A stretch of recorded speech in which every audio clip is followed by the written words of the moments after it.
Good morning, everyone. This is Charalambos Pissouros, Senior Analyst at IronFX, bringing you the morning comment for the 7th of April.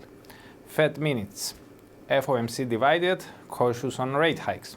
The minutes of the March FOMC meeting showed that some officials felt that a potential rate hike in April would signal a sense of urgency that they did not find appropriate, given the increased risks from global headwinds.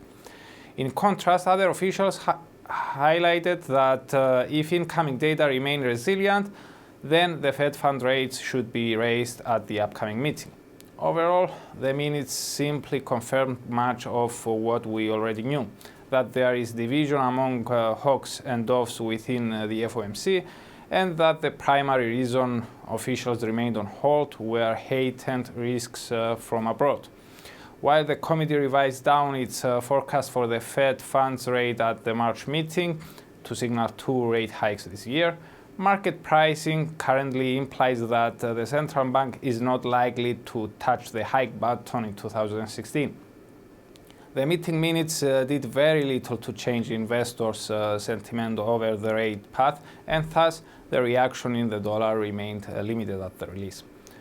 Nevertheless, we believe that market pricing may be too pessimistic at this point, given that the only clear constraint to a rate hike appears to be global uncertainty, which could very well diminish over the coming months. Such an improvement in the global environment, as well as continued strength in US data, may warrant a rate hike before year-end in our view.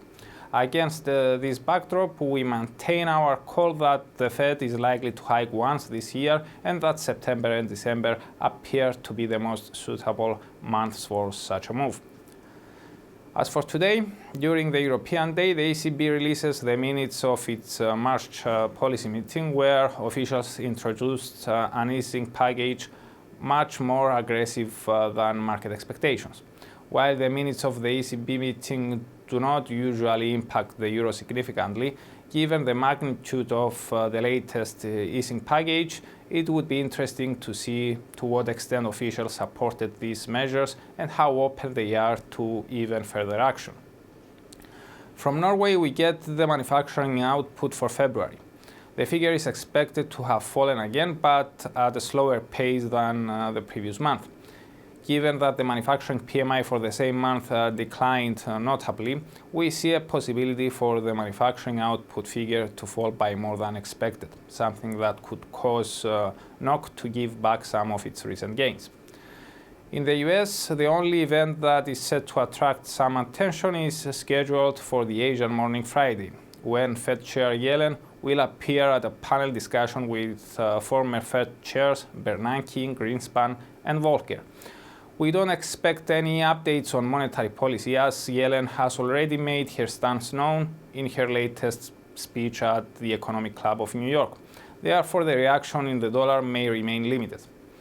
Nevertheless, it will be interesting to hear what views each of the former chairs hold on the US outlook, the Fed's current policy stance, and any potential changes to their economic opinions that the passage of time and new data may have induced.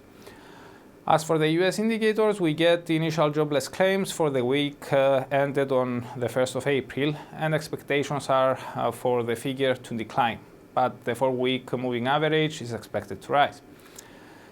In Canada, building permits for February are forecast to have rebounded after a sharp fall the previous month.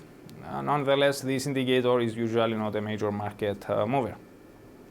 Besides Chair Yellen, we have 2 more speakers scheduled today: ECB President Mario Draghi and Norges Bank Governor Oystein Olsen. This will be Draghi's first speech following the press conference held after the latest ECB meeting, where the Governing Council unleashed its massive stimulus package, so it will